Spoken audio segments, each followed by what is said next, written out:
atau biasa dikenal dengan hutan mangrove adalah hutan yang tumbuh di air payau dan dipengaruhi oleh pasang surut air laut. Indonesia merupakan negara dengan 23% dari penghasil mangrove di dunia. Fungsi hutan mangrove sendiri bagi kehidupan yaitu mencegah adanya erosi dan abrasi pantai sebagai tempat hidup dan sumber makanan bagi satwa di dalamnya, serta berperan dalam pembentukan pulau dan menstabilkan daerah pesisir.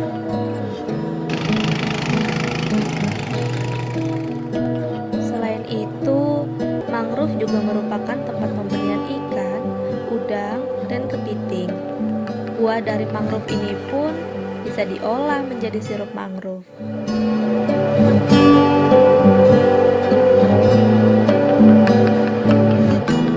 Namun berdasarkan data, kondisi mangrove saat ini masih belum 100% begitu baik.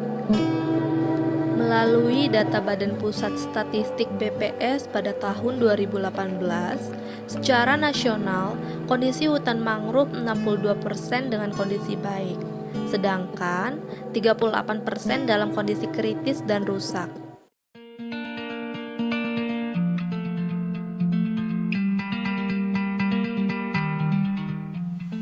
Sehingga, untuk menyelamatkan kondisi mangrove di Indonesia, banyak dari berbagai kalangan penggiat cinta lingkungan untuk melakukan kampanye penanaman mangrove.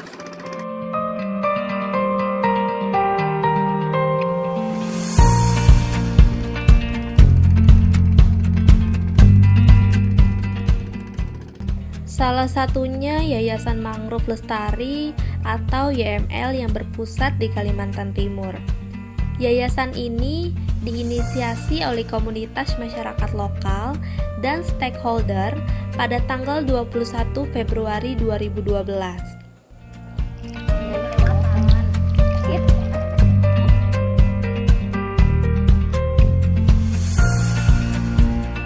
Awal mula YML bergerak melakukan program yaitu terpacu dengan kawasan perbaikan di Delta Mahakam.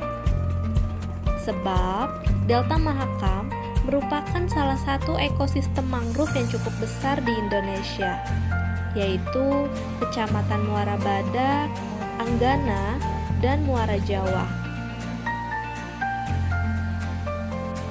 YML aktif dalam konservasi penanaman mangrove, mulai dari penyemaian, pembibitan, hingga mangrove siap tanam.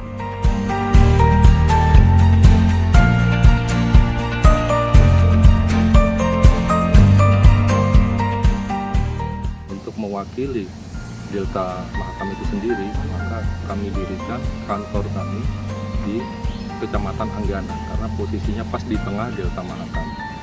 Tapi pada pelaksanaan operasionalisasi kami tetap di Samarinda karena untuk sistem koordinasi terus membangun network di antara lembaga-lembaga yang lainnya itu lebih representatif di Samarinda.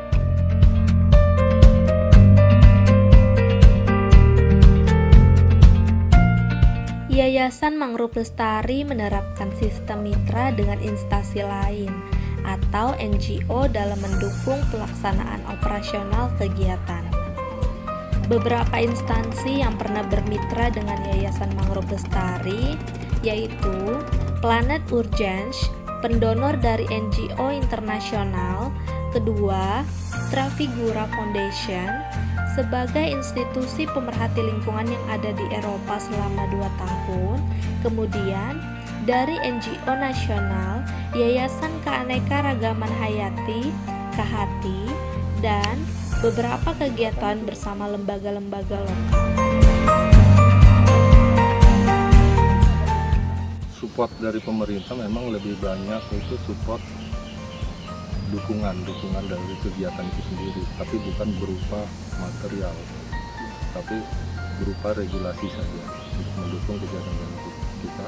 Karena setiap tahun, setiap program yang kita laksanakan, kita akan mempresentasikan di stakeholder pemerintah yang ada.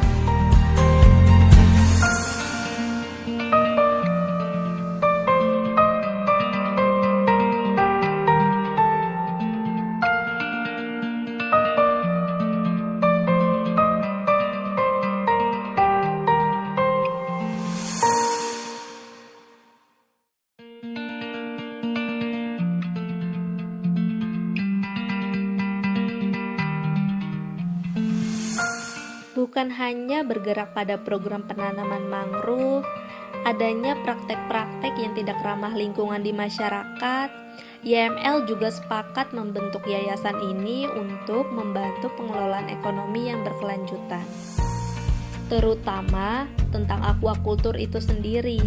Dengan itu, YML mencoba untuk menerapkan program tambak ramah lingkungan di sisi tengah kawasan Delta Mahakam, yaitu Kecamatan Anggana dan Muara Badak. Program tambak ramah lingkungan ini salah satunya dengan cara menanam tanaman mangrove di dalam tambak.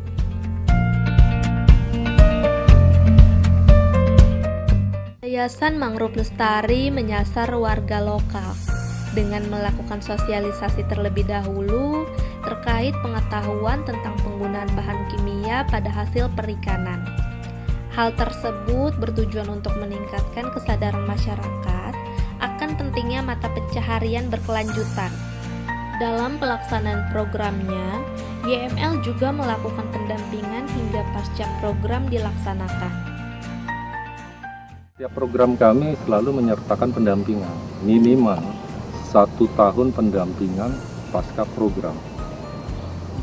Jadi biasanya kan program yang kami lakukan itu dengan supporting dari lembaga-lembaga atau donor luar. Kami melakukan kemitraan atau partnership sama mereka. Biasanya ada durasinya. Paling cepat 1 tahun, paling lama itu sampai 4 tahun kami lakukan.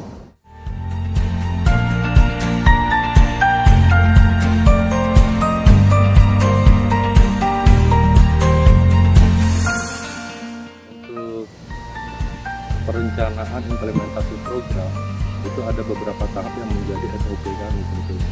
Jadi pertama kita melakukan survei pemetaan di lapangan, survei ekonomi, survei sosial, dan survei ekologi. Setelah kita dapatkan data yang di lapangan, kita berdiskusi sama tokoh-tokoh masyarakat yang ada atau penggerak-penggerak yang di lapangan.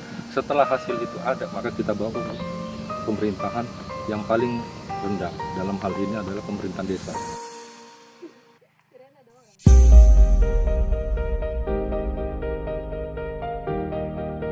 Salah satu tambak ramah lingkungan yang berhasil didampingi oleh Yayasan Mangrove Lestari yaitu kelompok tambah ramah lingkungan Salo Sumbala yang diketuai oleh Pak Ramlan.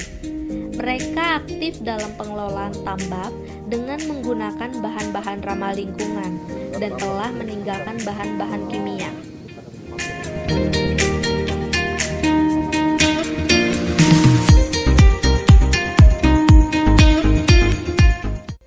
Kita sudah terapkan tambak ramah lingkungan, di mana kita sudah menanam bakau yang seperti yang dilihat sekarang ini di dalam tambak. Karena dengan tambak ramah lingkungan hasilnya memang sedikit, tetapi dia berkelanjutan. Nah, lain dengan tambak intensif. Intensif itu kita memodali dengan banyak, tetapi kadang kalau efek keberhasilannya itu kurang tidak terlalu bagus. Kadang rugi terlalu tinggi. Kalau ini alhamdulillah ada. Penanaman mangrove di dalam tambak ramah lingkungan merupakan sebuah kewajiban yang harus dilakukan. Akar-akar pada mangrove itulah yang akan menyerap racun-racun di dalam tambak dan melindungi benih-benih dari sinar matahari. Hasil tambaknya yang terkenal yaitu udang windu Borneo yang selalu menjadi incaran bagi negara asing untuk diekspor. Melalui program ramah lingkungan inilah proses hasil penambakan kini menjadi lebih baik. Kalau datang musimnya penyakit, habis, tidak ada tersisa. Tapi kalau sudah ada tambak ramah lingkungan seperti ini, itu tidak bisa habis. Nah, pernah kami dikunjungi dari Jepang, orang Jepang ke sini, bahwa betul kita punya kualitas udang di sini betul-betul bagus karena dilihat dengan kondisi ini. Kalau misalnya intensif itu dia kan butuh pakan apa dan segala itu kan sumber penyakitnya kan banyak. Kalau kendalanya sih ini aja kami saat itu panggul ini aja. Karena kan kita untuk rehab tanggul itu kan modal besar.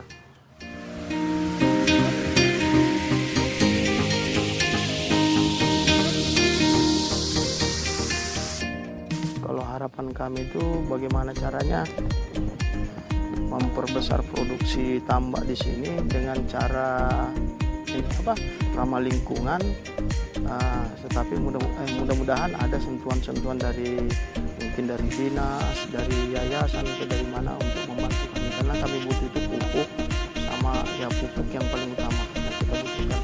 Kalau pakan kita tidak butuh, karena dari pupuk itu tanah-tanah yang subur bisa jadi makanan dari udang tersebut.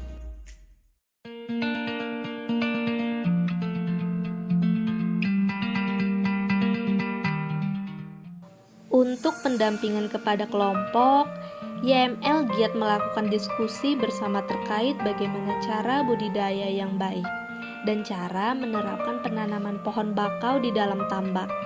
Selain itu, YML juga membantu para kelompok melakukan pengecekan pH dan tingkat keasaman air untuk mengetahui kualitas air tersebut. Dengan adanya program tambak ramah lingkungan, kini para penambak juga telah menerapkan sistem polikultur, mulai dari udang, kepiting, rumput laut, hingga ikan bandeng.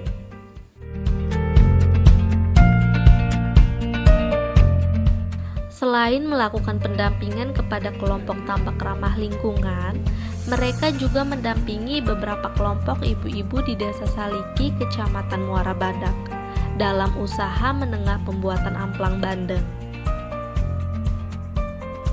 Pendampingan yang dilakukan mulai dari peningkatan kapasitas, proses pengolahan dengan standar baku kesehatan, hingga manajerial, sistem pembukuan kelompok, keuangan kelompok, dan sistem bagi hasil dari hasil produk yang dipasarkan tersebut.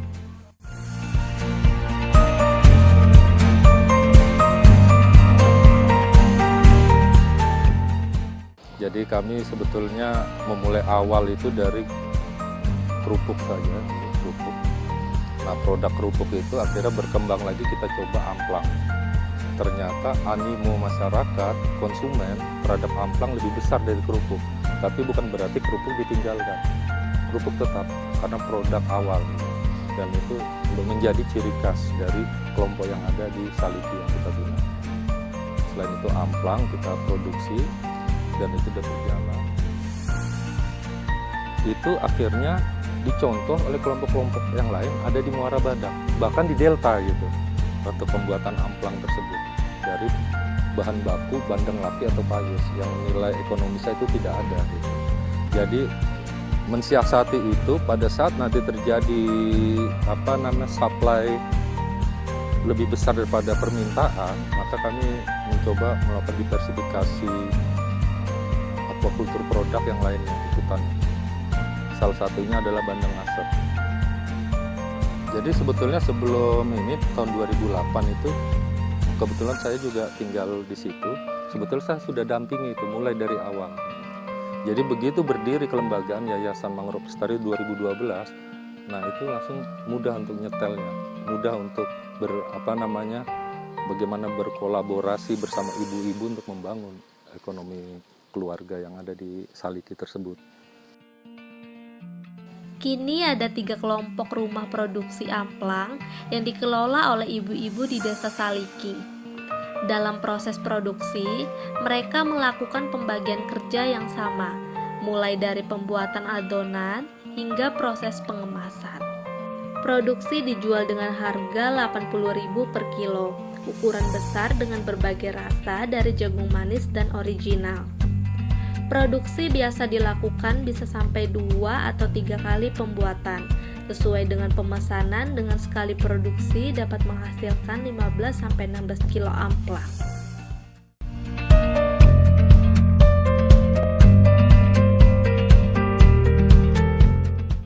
Nama saya Haja Sudarni dari kelompok Minakarya Saliki,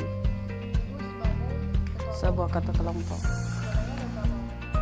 Bahan bakunya telur, tepung tapioka atau kanji itu, ikan. Ya, bahan utamanya ikan. Itu bandeng laki, kan dulunya itu bandeng laki tidak ada harganya, memang dibuang-buang aja. Pertamanya itu dibuang-buang aja, baru kita ini olah menjadi makanan ini baru ada harganya 3.000, tapi sekarang sudah naik jadi 20.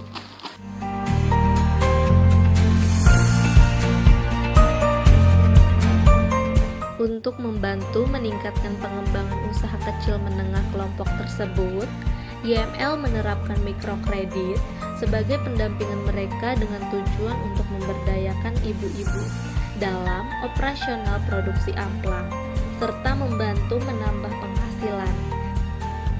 Jadi mikrokredit ini berupa pinjaman, di mana sebelumnya ibu-ibu yang tergabung di dalam kelompok itu mengajukan mengajukan permohonan, artinya berapa yang mau dipinjam. Dan nanti setelah terkumpul, nah itu yang dihitung di kantor berapa yang bisa dicairkan. Ya kalau dari awal kan ibu-ibu harus mengajukan dulu permohonan ke yayasan, berapa sih mereka mau pinjam. Nah nanti dari yayasan baru kita hitung yang untuk pencairannya berapa, per orangnya berapa, lama pinjamannya berapa. Kalau selama ini sih 10 bulan itu harus sudah kembali semula ke ini. Nanti di akhir tahun kita bagi lagi.